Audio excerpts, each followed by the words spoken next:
Assalamualaikum dan salam sejahtera, sidang Dewan yang dihormati. Selamat bertemu dalam persidangan kita pagi sesi kali ini. Persidangan kita akan dimulakan sekarang. Sidang Dewan yang dihormati, usul yang akan dibahaskan pada sesi kali ini ialah mata pelajaran Kesusasteraan Melayu adalah medium ke arah pemantapan sasiah pelajar yang unggul. Adalah diharapkan agar ahli-ahli yang berhormat akan menumpukan hujah dan bidasan kepada usul tersebut. Sidang Dewan yang dihormati, kita mulakan tirai perbahasan kita pada hari ini. Dengan ini, saya mempersilakan Yang Amat Berhormat Perdana Menteri Datuk Seri Gerald Johannes tampil untuk mengemukakan isu perbahasan, menyampaikan definisi dan membahaskan isu tersebut bagi pihak kerajaan. Dipersilakan Yang Amat Berhormat. Salam perdebatan saya ucapkan kepada semua. Yang dihormati Puan Speaker, rakan seperjuangan saya, rakan-rakan di perwakilan pembangkang, penjaga masa yang sentiasa memerhati detak-detik waktunya serta para hadirin dan hadirat dalam sesi perdebatan pada hari ini. Selamat pagi, salam sejahtera dan salam UPSI nombor 1 Pendidikan.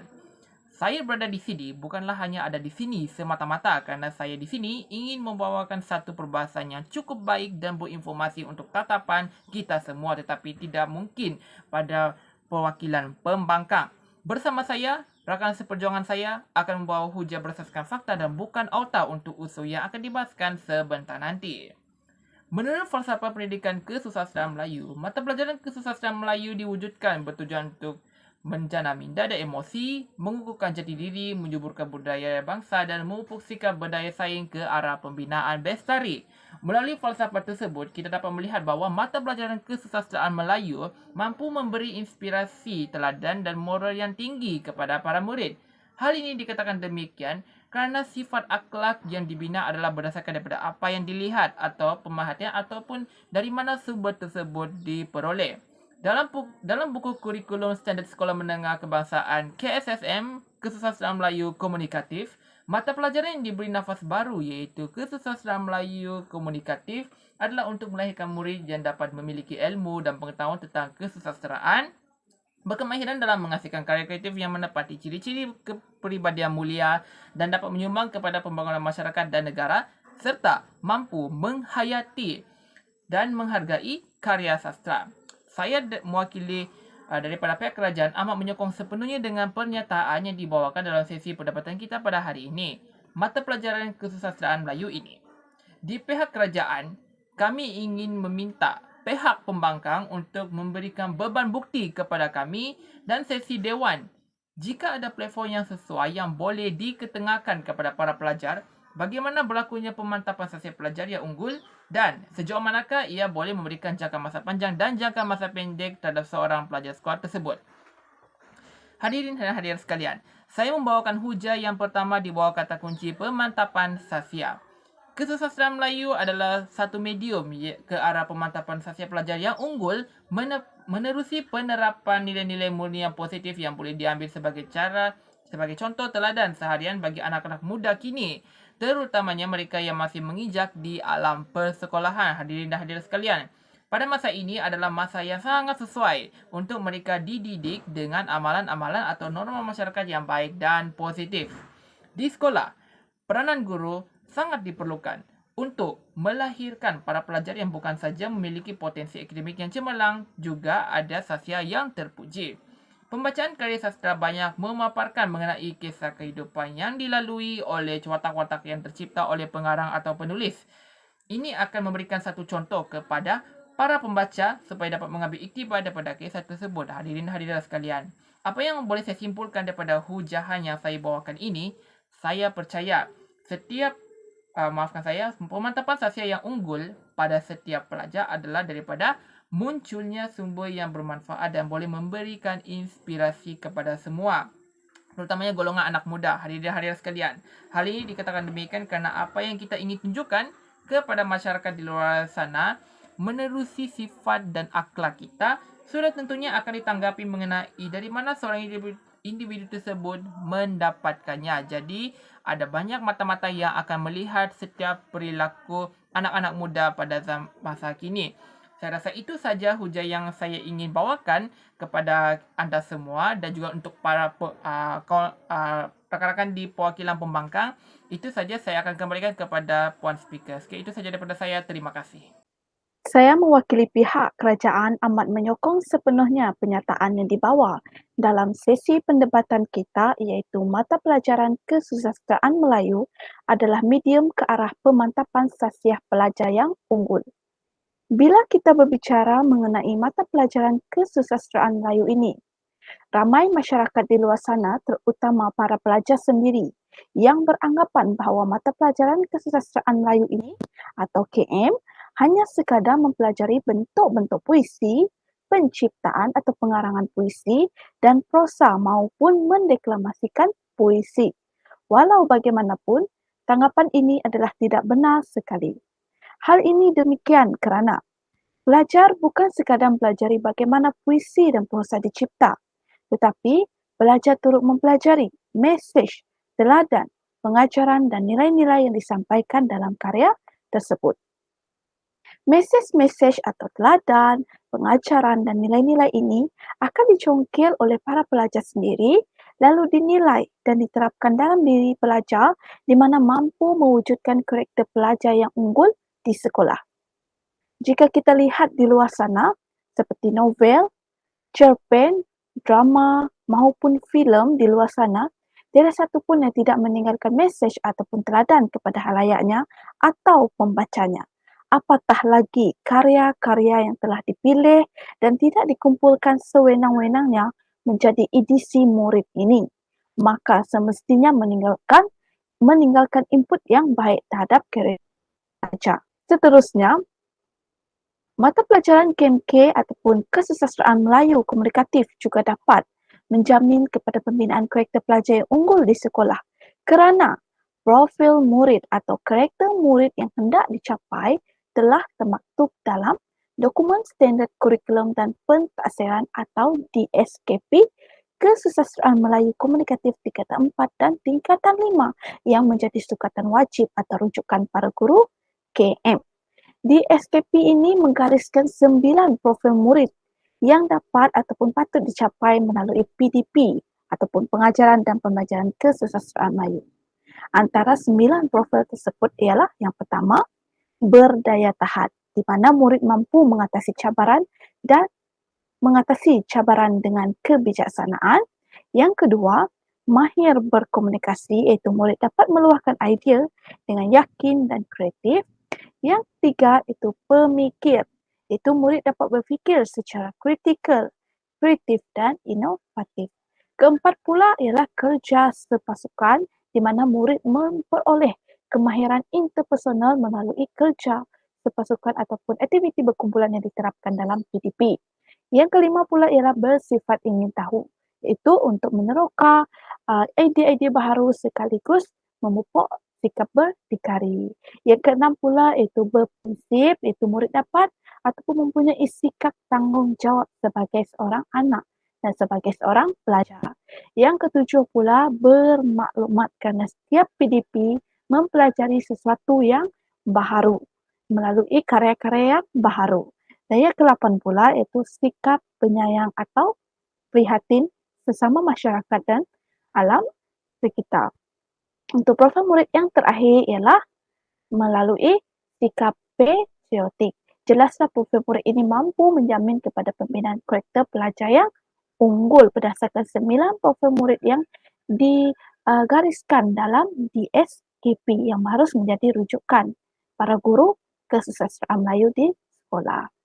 Selain itu, DSKP ini juga mempunyai 3 bahagian yang menjadi sukatan PDP, iaitu bahagian pertama, apresiasi sastra, di mana pelajar akan mengenali dan menghargai Kesusasteraan Melayu.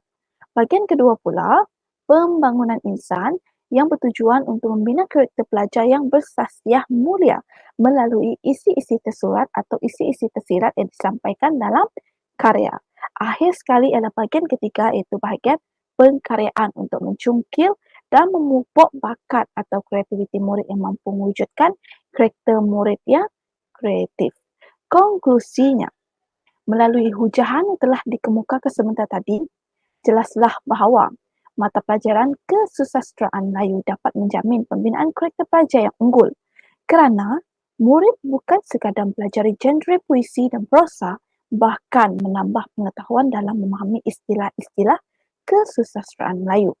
Murid juga dapat mengasah pemikiran dalam menilai dan menakul tema, mesej, pengajaran dan nilai-nilai kemanusiaan yang membentuk karakter pelajar yang unggul.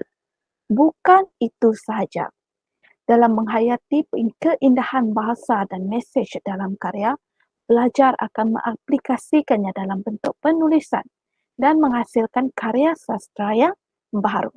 Ini sekaligus membentuk pelajar yang kreatif dan berdaya maju. Sekian hujahan saya. Terima kasih. Selamat sejahtera dan selamat bersidang. Yang amat berhormat Perdana Menteri Gerald Johannes, saya ingin bertanyakan soalan kepada Yang amat berhormat Perdana Menteri. Bagaimanakah anda dapat menjamin bahawa mata pelajaran kesusasteraan Melayu komunikatif ini relevan pada masa akan datang? Tidakkah Yang amat berhormat pernah terfikir pada era globalisasi ini begitu banyak akhbar-akhbar yang sedang hangat membincangkan kedudukan mata pelajaran kesusasteraan Melayu pada masa ini?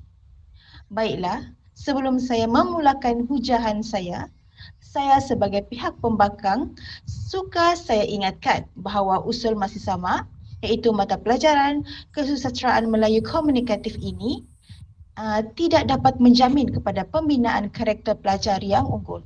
Tetapi sebagai ketua pembangkang yang sentiasa memikirkan keutamaan rakyat, yang sentiasa bersetuju dengan pandangan yang amat berhormat bahawa saya tidak setuju bahawa mata pelajaran kesusasteraan Melayu ini mampu membina karakter pelajar yang unggul. Yang amat berhormat Perdana Menteri, kami langsung tidak percaya dan tidak bersetuju dengan usul mata pelajaran kesusasteraan Melayu komunikatif ini dapat menjamin kepada pembinaan karakter pelajar yang unggul. Sila dengar dan analisis hujahan yang saya akan kemukakan. Hujah pertama kami adalah kekurangan penawaran mata pelajaran kesusasteraan Melayu komunikatif di sekolah. Cabaran dunia kesusasteraan Melayu ini sememangnya menjala di negara kita. Lebih-lebih lagi pada golongan muda. Mereka beranggapan kesusasteraan Melayu ini sebagai benda yang lama, klasik dan tidak relevan dalam dunia yang serba canggih ini. Hal ini jika ditelusuri secara terperinci, cabaran dunia kesusasteraan Melayu komunikatif ini bermula daripada peringkat sekolah, di mana kurangnya penawaran subjek ini di seluruh sekolah. Malahan, terdapat banyak sekolah yang telah menggugurkan subjek ini. Berikutan kekurangan guru option, tiada sambutan dan sebagainya. Terdapat juga mentaliti yang memandang rendah terhadap di mana pelajar yang mengambil subjek ini, pelajar yang lemah yang terdiri daripada pelajar kelas terbelakang. Sehingga ia tidak diminati apalagi menjadi pilihan subjek kepada pelajar sekolah. Di era globalisasi ini, masyarakat tidak lagi melihat akan kepentingan mata pelajaran kesusasteraan Melayu komunikatif. Pelajar yang mengambil mata pelajaran ini terus dihina. Seolah-olah mereka tidak akan berjaya seperti tidak mempunyai masa hadapan yang cerah. Oleh itu, mentaliti memandang rendah ini sememangnya membunuh kepada penawaran subjek ini secara meluas di sekolah dan akhirnya memberi cabaran kepada dunia kesusasteraan Melayu di sekolah maupun di Malaysia. Yang amat berhormat Perdana Menteri, berbalik kepada soalan saya yang pertama, adakah mata pelajaran kesusasteraan Melayu komunikatif ini relevan untuk masa akan datang? Kurangnya penawaran mata pelajaran kesusasteraan Melayu komunikatif ini sudah pasti akan menggugurkan mata pelajaran ini pada masa akan datang. Bagaimana karakter pelajar yang unggul dapat diterapkan dalam diri pelajar? Sekiranya mata pelajaran ini digugurkan, adakah penerapan nilai-nilai murid dalam diri pelajar akan terganggu? Apakah mereka akan terdedah dengan gejala sosial? Maafkan kami yang amat berhormat Perdana Menteri. Di seluruh sekolah negara ini terdapat subjek yang lebih sesuai dalam pemantapan sastia pelajar yang unggul. Jika diteliti, subjek seperti pendidikan Islam membina karakter peribadi yang unggul pelajar dengan mengajar pelbagai subtopik seperti ilmu akidah, ilmu fiqah dan dapat memantapkan nilai-nilai akhlak seseorang. Sebagai bukti, mata pelajaran pendidikan Islam ini sudah lama wujud ketika zaman dahulu. Sebagai contoh, pada 1854, sekolah agama diambil alih oleh SHTI dan hanya ditanggung sepenuhnya jika pendidikan Islam diselang-selikan dengan pendidikan membaca, menulis dan ilmu hisab. Ibu bapa lebih memilih menghantar anak mereka ke negara luar untuk menuntut ilmu agama seperti Patani, Mesir, Mekah dan negara-negara lain. Jika diteliti, mata pelajaran pendidikan Islam ini juga sudah menjadi subjek teras di negara ini dan kedudukannya di sekolah adalah menjadi keutamaan setiap sekolah kerana dari setiap peringkat wajib mengambil mata pelajaran pendidikan Islam. Jika dilihat, mata pelajaran kesusastraan Melayu komunikatif ini merupakan hanya diambil di peringkat sekolah menengah saja, iaitu di tingkatan 4, 5 dan juga 6. Ingin saya bertanyakan soalan kepada Yang Amat Berhormat Perdana Menteri. Apakah murid yang mengambil kesusastraan Melayu ini hanya mereka saja yang dapat memantapkan karakter unggul mereka, sedangkan aliran lain juga ada mengajar pengajaran yang mencakupi aspek emosi, rohani dan jasmani? Apakah akan terjadi sekiranya mata pelajaran ini digugurkan? Usaha pemantapan pembinaan, apakah akan menjejaskan semua guru dalam usaha pemantapan pembinaan karakter pelajar yang unggul jika sekiranya subjek ini digugurkan? Oleh itu, sebagai pihak pembangkang, kami sangat tidak bersetuju dengan kenyataan Yang Amat Berhormat Menteri bahawa mata pelajaran kesusastraan Melayu komunikatif ini dapat memantapkan peribadi unggul. Terima kasih.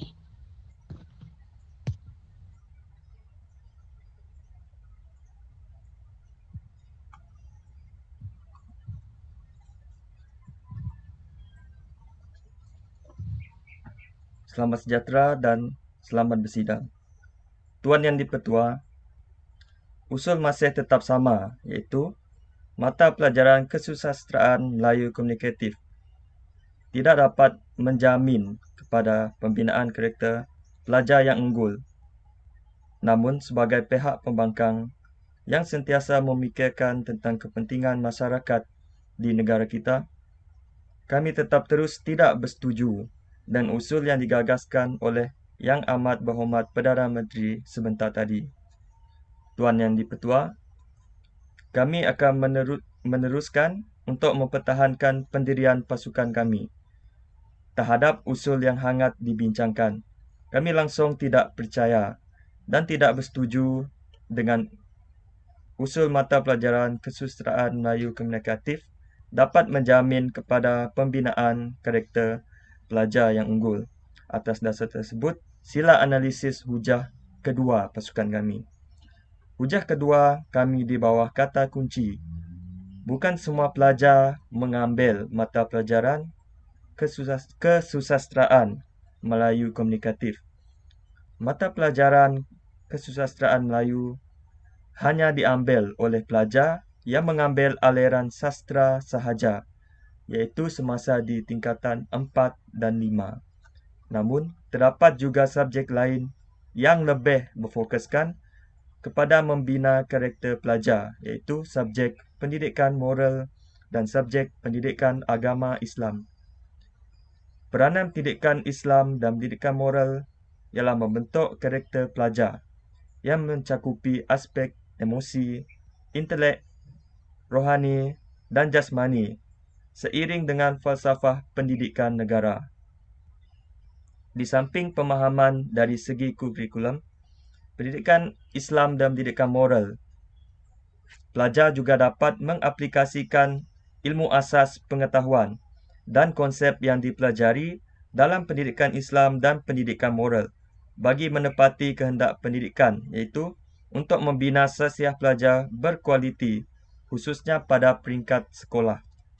Terdapat beberapa prinsip utama yang telah dikenal pasti sebagai panduan dalam melahirkan insan yang menyeluruh dari segi jasmani, intelek, emosi, rohani, dan sosial, sebagaimana hasrat falsafah pendidikan kebangsaan, melalui ungkapan ke arah lebih memperkembangkan potensi individu secara menyeluruh untuk mewujudkan insan yang harmonis dan seimbang dari segi intelek, rohani, emosi, dan jasmani, berdasarkan kepercayaan dan kepatuhan kepada Tuhan. Prinsip-prinsip tersebut adalah bertanggungjawab kepada diri, keluarga, dan orang lain, berpegang teguh pada ajaran agama, prihatin terhadap alam sekitar, dan sebagainya. Penerapan nilai-nilai moral ataupun nilai murni di dalam merentasi kurikulum pembelajaran sangat digalakkan untuk mengukuhkan pembinaan karakter pelajar.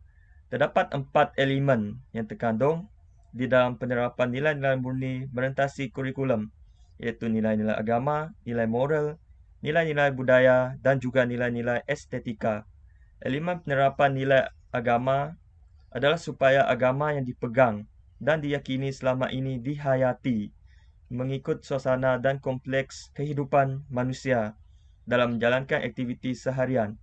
Contohnya ialah sifat berjimat cermat yang digalakkan dalam ajaran agama Islam.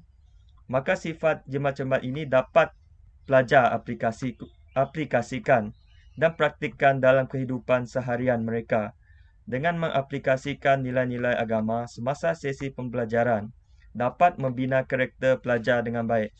Dengan ini saya ingin menegaskan lagi hujah daripada kumpulan kami, pihak pembangkang. Kami akan terus mempertahankan pendirian pasukan kami terhadap usul yang dibincangkan, iaitu kami tidak bersetuju dengan usul kesusastraan Melayu komunikatif dapat menjamin kepada pembinaan karakter pelajar yang unggul. Itu saja daripada saya. Sekian, terima kasih.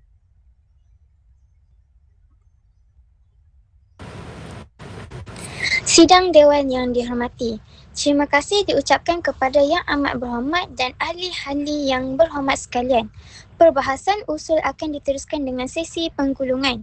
Saya mulakan dengan penggulungan daripada pihak kerajaan. Pihak kerajaan menyusulkan bahawa mata pelajaran kesusastraan Melayu adalah medium ke arah pemantapan sasiah pelajar yang unggul. Kesusastraan Melayu merupakan medium ke arah pemantapan sasiah pelajar yang unggul menerusi penerapan nilai-nilai murni yang positif yang boleh diambil sebagai contoh teladan seharian bagi anak-anak muda, kini terutamanya mereka yang masih menginjak di alam persekolahan. Mesej-mesej, teladan, pengajaran dan nilai-nilai ini akan dicungkil oleh pelajar lalu dinilai dan diterapkan dalam diri pelajar di mana mampu mewujudkan karakter pelajar yang unggul di sekolah. Manakala, bagi pihak pembangkang pula memberi hujah bahawa kata kunci bukan semua pelajar mengambil mata pelajaran kesusastraan Melayu komunikatif. Mata pelajaran kesusastraan Melayu komunikatif hanya diambil oleh pelajar yang mengambil aliran sastra sahaja semasa di tingkatan 4, 5 dan 6. Namun, terdapat juga subjek lain yang lebih berfokuskan kepada membina karakter pelajar, iaitu subjek pendidikan moral dan pendidikan agama Islam. Kesimpulannya, saya akui bahawa mata pelajaran kesusastraan Melayu adalah medium ke arah pemantapan sasiah pelajar yang unggul. Benar bahawa apa yang dikatakan oleh pembangkang berkaitan subjek pendidikan moral dan pendidikan agama Islam juga mampu untuk membina sasiah pelajar yang unggul. Tetapi, kesusastraan Melayu juga mampu untuk membina sasiah pelajar yang unggul. Hal ini dikatakan demikian kerana pendidikan moral dan pendidikan agama Islam sudah diajar sebersedikit oleh ibu bapa semasa pelajar masih kecil lagi. Manakala bagi kesusastraan Melayu hanya diajar di sekolah sahaja. Kesusastraan Melayu masih wajar diajar di sekolah kerana lebih banyak manfaatnya daripada keburukannya. Adalah dengan ini diumumkan bahawa usul yang dibahaskan oleh kerajaan pada kali ini diterima dan usul yang dibahaskan oleh pembangkang ditolak. Sekian, wabillahi taufiq wal hidayah. Assalamualaikum warahmatullahi wabarakatuh. Terima kasih.